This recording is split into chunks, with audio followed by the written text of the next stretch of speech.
नमस्कार, जी बिजनेस पर आपका स्वागत है। आप देख रहे हैं पावर ब्रेकफास्ट। आपके साथ मैं हूं मानसी दवे। भारतीय बाजार के लिए निफ्टी बैंक निफ्टी की वीकली एक्सपायरी का दिन गुरुवार की सुबह। सबसे पहले विदेशी बाजार के संकेत आपको बता देते हैं।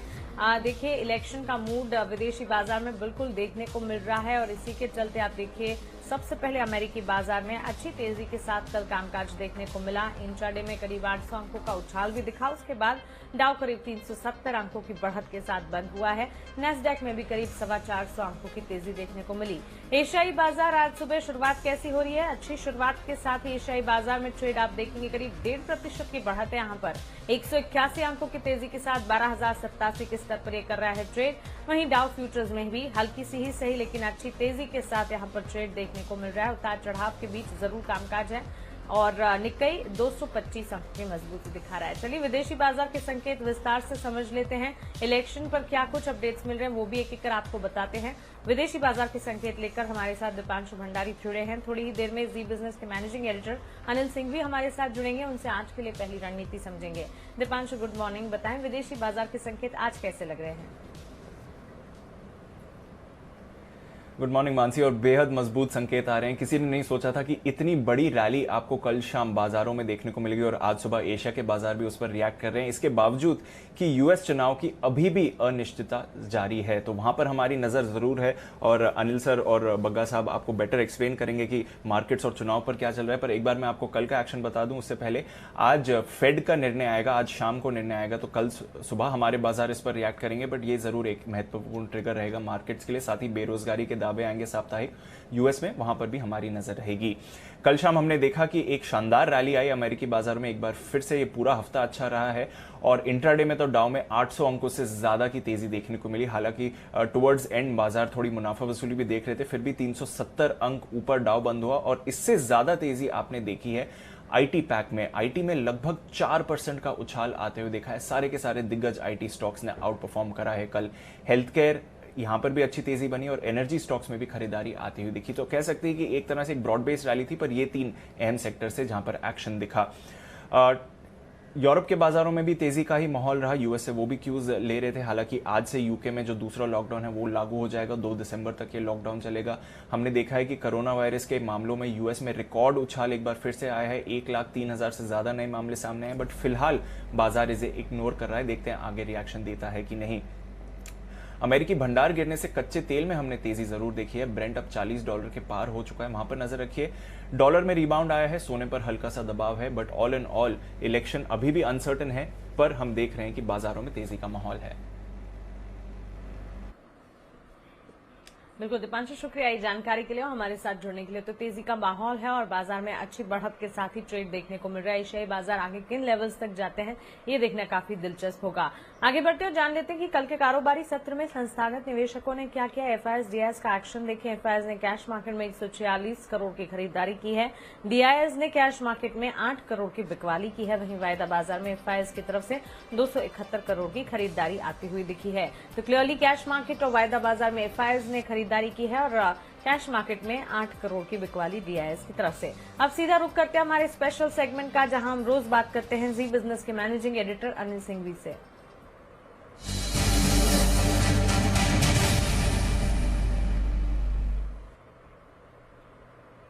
Anil sir, good morning. Global setup तो काफी मजबूत लग रहा है। भारतीय बाजार के लिए कैसे स्तर अहम होंगे और ग्लोबल बाजार को आप कैसे देख रहे हैं? Good morning Mansi. देखिए, ग्लोबल सेक्टर में मार्केट ही मजबूत है, बाकी तो सब जगह अभी भी कंफ्यूजन बरकरार है कि सरकार किसकी बनेगी, अभी भी ये क्लियर नहीं है और बिल्कुल नेक टू नेक फाइट है। और जहाँ 4 राज्यों में अभी बाकी है, उसमें एक में जहाँ पेंसिल्वेनिया में ट्रम्प साहब आगे हैं, वहां भी वो कह रहे हैं कि धांधली हुई है, तो अभी भी वहां को लेकर भी कॉन्फिडेंस उनका कम नजर आ रहा है। तो अभी तक जो सिचुएशन दिख रही है उसमें लग ही रहा है कि शायद ट्रम्प साहब ना जीत पाए। ना जीते तो फिर ये मामला लंबा खिंच सकता है और मुकदमेबाजी में जा सकता है, कोर्ट कचहरी वाला मामला हो सकता है। लेकिन उसके बावजूद अमेरिकी बाजार इसको नजरअंदाज करके मजबूती के साथ बढ़ रहे हैं, तो ये वाकई में काबिले तारीफ है। और सबसे बड़ी बात ये नहीं सिर्फ अमेरिका में बल्कि अमेरिका के बाहर भी आप दुनिया भर में देखिए बड़ी तेजी होती दिख रही है। और एसजीएक्स निफ्टी तो साफ तौर पर संकेत दे रहा है कि एक बड़े ब्रेकआउट की तैयारी हो सकती है, क्योंकि अब तक हमने 12,025 का हाई देखा है और ऐसा लग रहा है कि उसके पार निकलकर बाजार और तेजी दिखाने को तैयार हो सकता है। तो ओवरऑल संकेत तो अच्छे हैं, मोमेंटम स्ट्रांग है बैंक निफ्टी की लीडरशिप है ही आपके लिए। तो ग्लोबल संकेतों में ये जरूर है कि अभी भी तस्वीर साफ नहीं है, लेकिन बाजारों की चाल अलग दिख रही है और तस्वीर अलग दिख रही है। अब इसमें एक चीज जो मानसिक ध्यान में रखने वाली है वो ये है कि इलेक्शन के रिजल्ट्स को लेकर आज भी वॉलेटिलिटी रह सकती है। ये ना मान के चले कि बाजार मजबूत है, इसका मतलब मजबूती रहेंगे। कभी भी किसी भी तरह की खबरें आई उस पर बाजारों का रिएक्शन शार्प होगा, तेजी और मंदी दोनों ही तरफ। तो आप निश्चिंत न हो जाए। दिन के दौरान कल जिस तरह का उतार चढ़ाव दिखा आज भी रह सकता है। तो हो सकता है हम बहुत मजबूत खुले उसके बाद प्रॉफिट बुकिंग आए, या ज्यादा मजबूत न खिले तो तेजी से भाग जाए फिर वापस गिरे। तो ये सिलसिला रहेगा बरकरार तेजी और मंदी का। लेकिन हाँ, एक चीज साफ है कि ट्रेंड ग्लोबल मार्केट्स का और हमारा पॉजिटिव बन चुका है और वो ऊपर की तरफ का इशारा करता है। ऐसे में ग्लोबल मार्केट्स को देखते हुए, इलेक्शंस को देखते हुए बाय ऑन डिप्स की रणनीति रखनी चाहिए। बिल्कुल सर, गिरावट पर खरीदारी की रणनीति और अहम स्तर फिर आज के लिए क्या सुझाएंगे आप? देखिए, निफ्टी पर 11,725 750 तुरंत मजबूत सपोर्ट है। उसके ऊपर 11,825 है। पहले तो शायद वही ना टूटे, लेकिन फिर भी सेफर साइड पर वॉलेटिलिटी को देखते हुए और उसकी संभावना को देखते हुए बड़ी रेंज आप लेना चाहेंगे तो 11,725 11,750 का निकल कर आता है। अब ऊपर की तरफ जो है ना मानसी, 11,975 12,025 एक बड़ी रुकावट का लेवल है। अभी तक तो एसजीएक्स निफ्टी बता रहा है कि हम उसको पार करके सीधा ऊपर ही खुलेंगे। अगर उसके ऊपर खुले तो फिर आपको एक अच्छी शॉर्ट कवरिंग और फ्रेश खरीदारी होती हुई दिखेगी, जो निफ्टी को 12,150 12,200 तक ऊपर में ले जा सकती है। देखिए, आज आपके लिए दो चीजें हैं, न सिर्फ ग्लोबल मार्केट्स बल्कि हमारी अपनी एक्सपायरी भी इंपॉर्टेंट है। और अगर 12,000 के पार निकलकर गैप से खुलते हैं, टिकते हैं, तो फिर शॉर्ट कवरिंग है ना बाजारों में कमाल करके दिखा सकती है।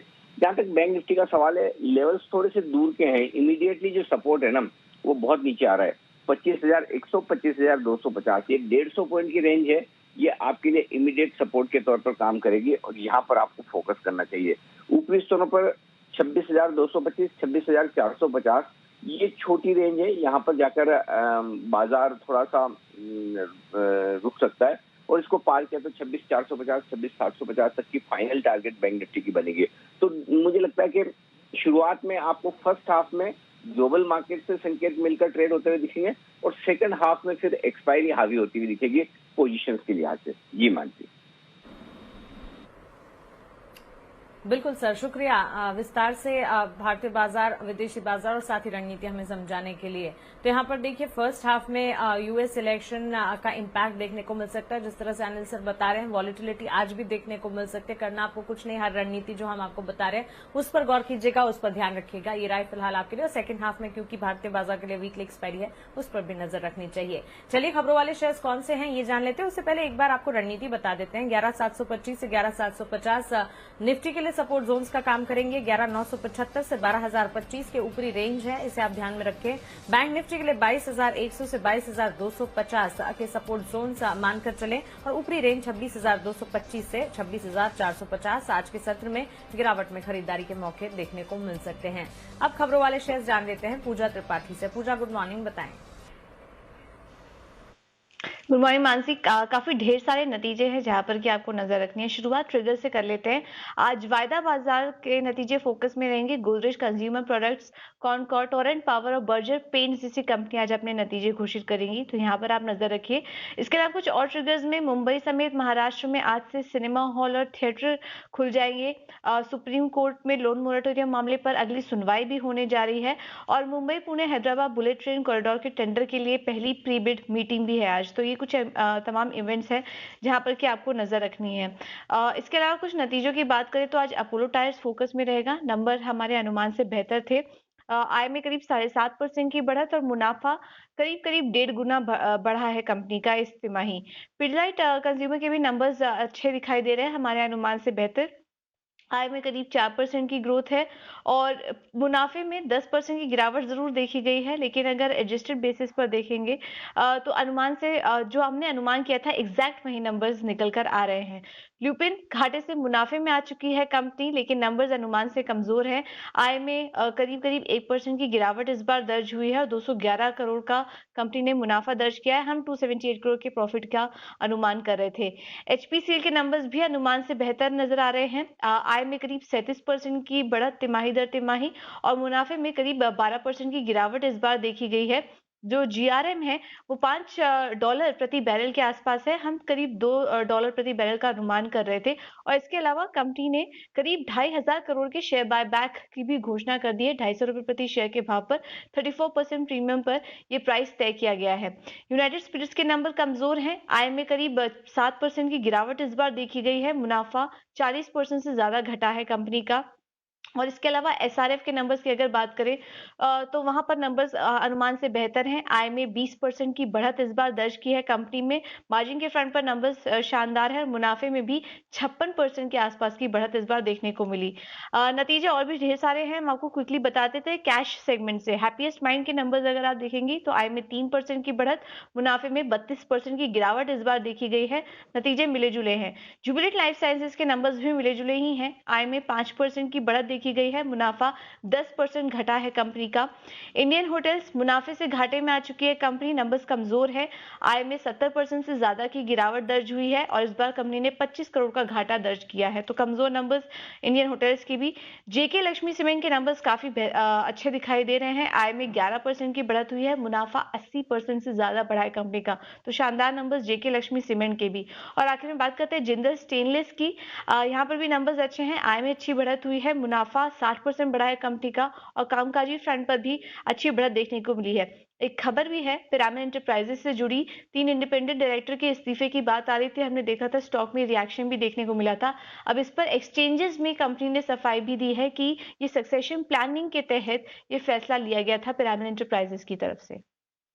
जी बिजनेस के खास शो बाजार आज और कल में एचडीएफसी सिक्योरिटीज के वीके शर्मा ने ऑप्शन की दमदार रणनीति सुझाई है। आइए उसे देख लेते हैं। आज के जो 2 स्टॉक मैं लेकर आया हूँ वो डीवीज लैब और दूसरा है कोटक। तो पहले ये बता दूं कि डीवीज लैब मेरे खुद के पोर्टफोलियो में भी है और नवंबर की 3,200 की कॉल मैं सजेस्ट कर रहा हूँ, आप डीवीज लैब में लें। उसकी करीब 143 रुपये में लास्ट क्लोजिंग थी, वो ले सकते हैं। स्टॉप लॉस रखें 110 रुपये का और टारगेट रहेगा 190 का। और दूसरा जो स्टॉक है वो है कोटक। ऑब्वियसली ये कई दिन से धीरे धीरे अच्छा लेवल लेके आ रहा है और 1640 की कॉल आप ले सकते हैं 53 रुपये पे। स्टॉप लॉस रखेंगे 41 रुपये का और टारगेट रहेगा 70 रुपये। ध्यान रखिए, कोई आवश्यक नहीं आप रोजाना ट्रेड करें और जो लेवल हैं जो सजेस्ट किए गए हैं उसमें अगर आप थोड़ा इंतजार करना चाहें नीचे के लेवल पे तो भी ले सकते हैं, लेकिन ध्यान रखिए स्टॉप लॉस के साथ कभी भी आप छेड़छाड़ नहीं कीजिए। तो हर रोज शाम 7:30 बजे हमारी एक खास पेशकश बाजार आज और कल हम आपके लिए लेकर आते हैं, जहां पर दिन भर का एक्शन और साथ ही ऑप्शन की दमदार रणनीति आपको बताई जाती है। कुछ इंपॉर्टेंट ट्रेडिंग कॉल्स अब आप देख लीजिए। चॉइस ब्रोकिंग की राय ब्रिटानिया पर है। खरीदारी की 3,650 के टारगेट्स को ध्यान में रखें। 3,370 का स्टॉप लॉस लगाकर खरीदारी की जा सकती है। आनंद राठी सिक्योरिटीज, इंडिया सीमेंट और एचडीएफसी बैंक पर खरीदारी की राय दे रहे हैं। इंडिया सीमेंट 125 के टारगेट्स को ध्यान में रखें, 116 का स्टॉप लॉस लगाइए। एचडीएफसी बैंक 1300 के टारगेट्स को ध्यान में रखते हुए खरीदारी की जा सकती है, 1235 का स्टॉप लॉस लगाइएगा।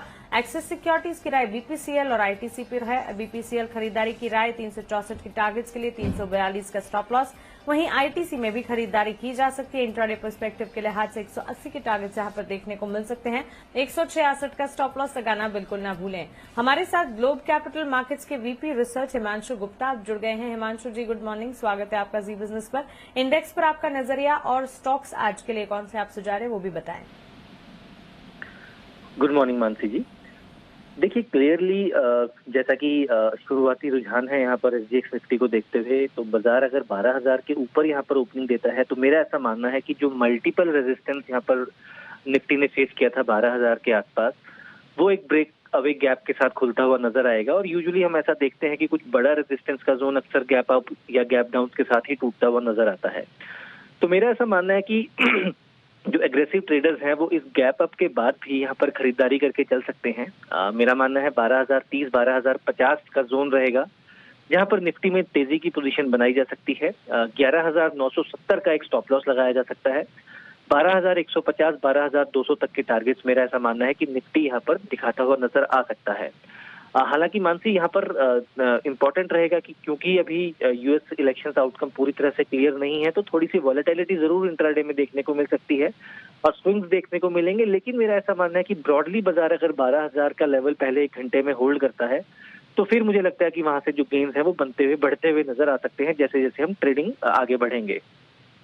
दूसरी तरफ अगर निफ्टी बैंक की बात की जाए मानसी, तो वहां पर भी क्लियरली हमने देखा कि कल इंट्राडे डिप के बाद वापस से बाजार में एक शानदार रिकवरी आती हुई नजर आई और मेरा ऐसा मानना है कि बैंक निफ्टी कहीं ना कहीं 26,300 26,500 जो कि उसके पेंडिंग टारगेट्स हैं उनकी तरफ आज चलता हुआ नजर आएगा। तो यहाँ पर भी मेरी तरफ से खरीदारी की राय रहेगी। 25,800 25,900 ये रेंज है जहां पर हम बैंक निफ्टी में खरीदारी की राय दे रहे हैं। 25,550 का एक स्टॉप लॉस रिकमेंडेड रहेगा। ये एग्रेसिव ट्रेडर्स के लिए छोटा स्टॉप लॉस है। पोजिशनल पर्सपेक्टिव से 25,200 के नीचे का स्टॉप लॉस भी लगाया जा सकता है और ऊपर में 26,500 तक के टारगेट्स निफ्टी बैंक में मैं देखता हूं आज के लिए। स्टॉक स्पेसिफिक मानसी मेरी आज के लिए टॉपिक रहेगी बजाज फाइनेंस में। कल के सेशन में स्टॉक ने एक हायर हाईज हायर लो का सीक्वेंस जो है उसका कंफर्मेशन दिया है और हमने देखा है कि अभी तक इस स्टॉक में कोई बहुत बड़ा यहाँ पर परफॉर्मेंस बनता हुआ नजर नहीं आया है। तो अगर यहाँ पर निफ्टी बैंक निफ्टी को लीड करना है तो मुझे लगता है कि पार्टिसिपेशन बजाज फाइनेंस और बजाज फिनसर्व इन दोनों काउंटर से आज के सेशन में देखने को मिल सकता है और काफी बड़ी अपसाइड यहाँ पर पोटेंशियल अभी भी रिस्क रिवॉर्ड की पर्सपेक्टिव से नजर आती है। तो 3,560 का कल का क्लोज है बजाज फाइनेंस में, यहाँ पर खरीदारी की राय है। 3,650 3,700 इंट्राडे के लिए मुझे लगता है कि टारगेट यहाँ पर देखने को मिल सकते हैं। 3,530 का मेरी तरफ से यहाँ पर स्टॉप लॉस रिकमेंडेड है। मानसी बिल्कुल हिमांशु जी, शुक्रिया ये जानकारी के लिए, हमारे साथ जुड़ने के लिए। एंजल कमोडिटी के डीवीपी अनुज गुप्ता अब हमारे साथ जुड़ गए हैं। अनुज, गुड मॉर्निंग, स्वागत है आपका जी बिजनेस पर। गोल्ड और साथ ही क्रूड पर आपका आउटलुक आज के लिए, स्ट्रैटेजी क्या होगी? Good morning. गोल्ड सिल्वर में हमने ट्रेंड पॉजिटिव देखा है। हमें लगता है कि गोल्ड सिल्वर में आगे भी ट्रेंड पॉजिटिव रहेगा। हालांकि अभी यूएस इलेक्शन के रिजल्ट नहीं आए हैं, मगर जिस तरह का अनसर्टेनिटी बना हुआ है उससे एक सपोर्ट गोल्ड को मिल सकता है।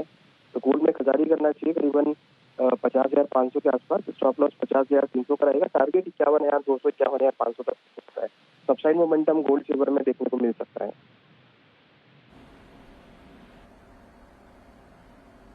बिल्कुल जी बिल्कुल, शुक्रिया तमाम जानकारी के लिए अनुज और हमारे साथ जुड़ने के लिए। अब वक्त है एफआईआर का, यानी कि एफआई इन्वेस्टमेंट रिकॉर्ड्स का।